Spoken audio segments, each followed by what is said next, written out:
Just keep breathing and breathing and breathing and breathing. No, I gotta keep on breathing. Just keep breathing and breathing and breathing and breathing. No, I gotta keep on breathing.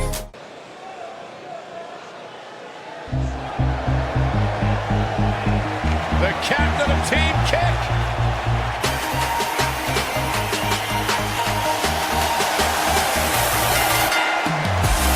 The following contest is a steel cage match. Making her way to the ring from Auckland, New Zealand, Dakota. Traveled the world over. When it comes to legitimate tough women, Dakota Kai's at the top of the list. The first female competitor from New Zealand to make her name at this level.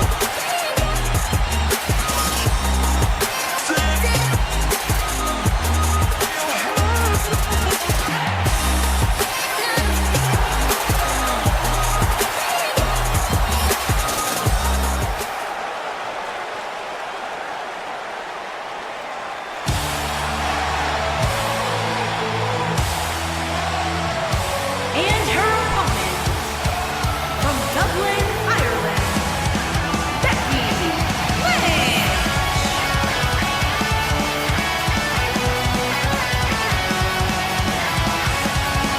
Corey, what should we be on the lookout for here in this steel cage match? Cole, you can bet both of these superstars will be looking to use the cage to their advantage as much as possible here tonight.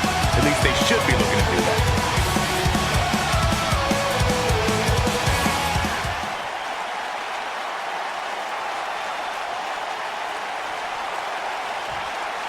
Look out. Here we go with the steel cage match. Big flying forearm.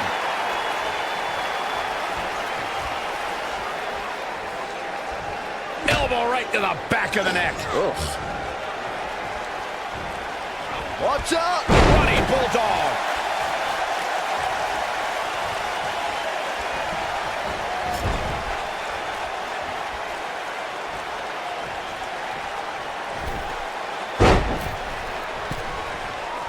This might be it. Oh, my.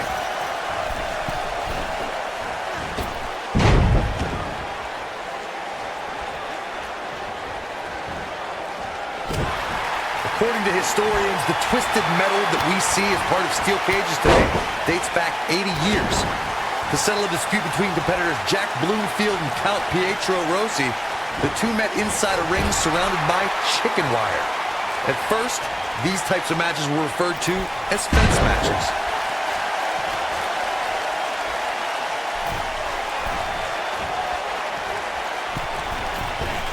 A few inches off there. Inches? She missed by at least a foot, Cole. Corey, you gave us an impressive history of the origins of the steel cage match.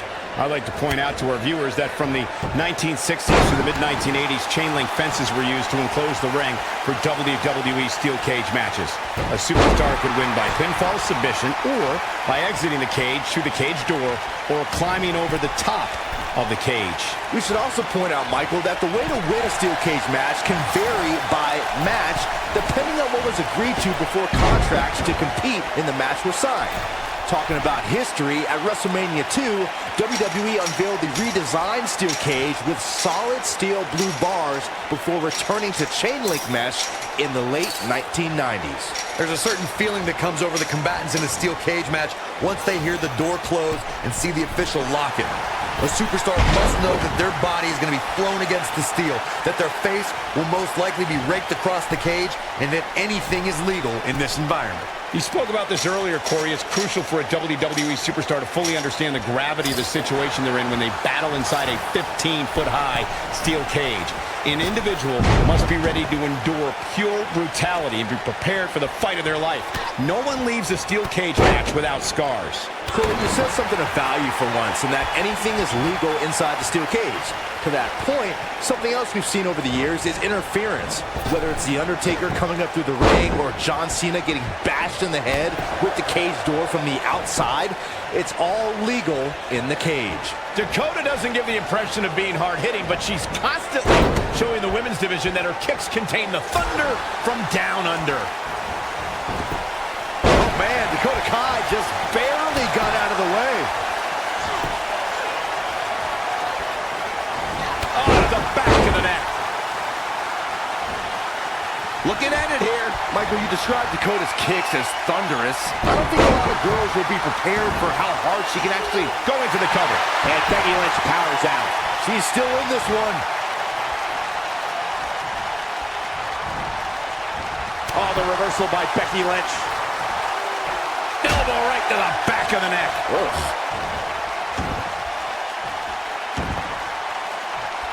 Uh-oh, no, don't do this. What a stomp. Good grief. Yeah, I love the effort here, but she'd better hope she can sustain it.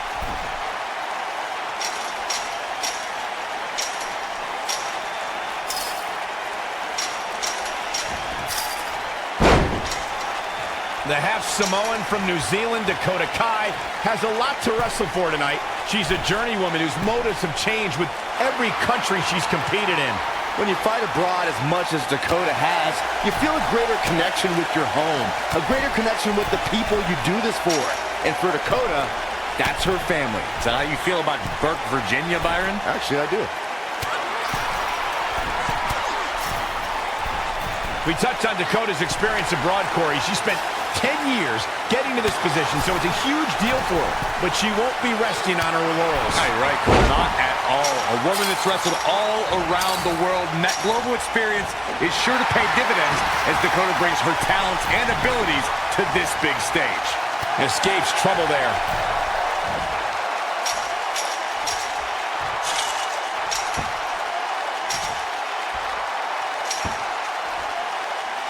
And this has just been a hellacious match inside this incredibly unforgiving structure.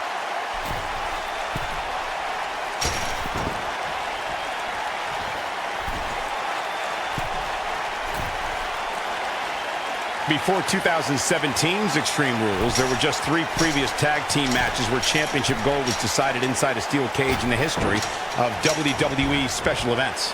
The Hardy Boys were in 2 of those matches. Dakota Kai with the win. Here's a few clips from the last match for us.